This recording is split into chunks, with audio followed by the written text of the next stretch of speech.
તો વાંચ ગામમાંથી બધા ભાઈઓને એક આખો પરિવાર આવ્યો છે આપણા મહિપતસિંહ ફાઉન્ડેશનની મુલાકાતે અને 51,000 રૂપિયાનો સહયોગ આપવા માટે. તો આવો એમને પૂછીએ. બોલો, શું કહો છો? ફાધરની મરણ તિથિ હતી, એના હિસાબે 51,000 રૂપિયા સહયોગ આપવા માટે અમે આવ્યા છીએ. કેવી રીતે પ્રેરણા મળી? બસ એમના વિડીયો જોઈને. બરાબર. બોલો, શું નામ તમારું? રાજેશભાઈ પટેલ.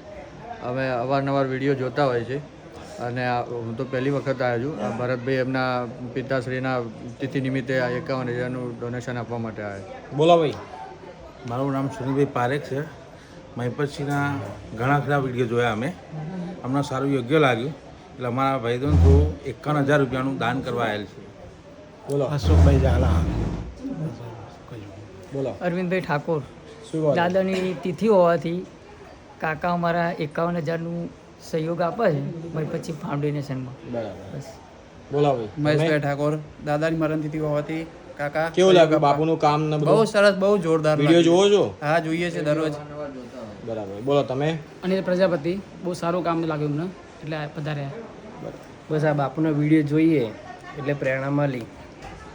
તો અમે મહિપતસિંહ ફાઉન્ડેશનથી બધા ભાઈઓનો અમે હૃદયપૂર્વક આભાર માનીએ છીએ અને તમે પણ આવી રીતના અમારા મહિપતસિંહ ફાઉન્ડેશન સહયોગ આપવા માગતા હોય તો અમારું મહિપતસિંહ ફાઉન્ડેશન એ ખેડા જિલ્લાના વસો તાલુકાના લવાલ ગામે આવેલું છે. તો એકવાર અચૂક મુલાકાત લો.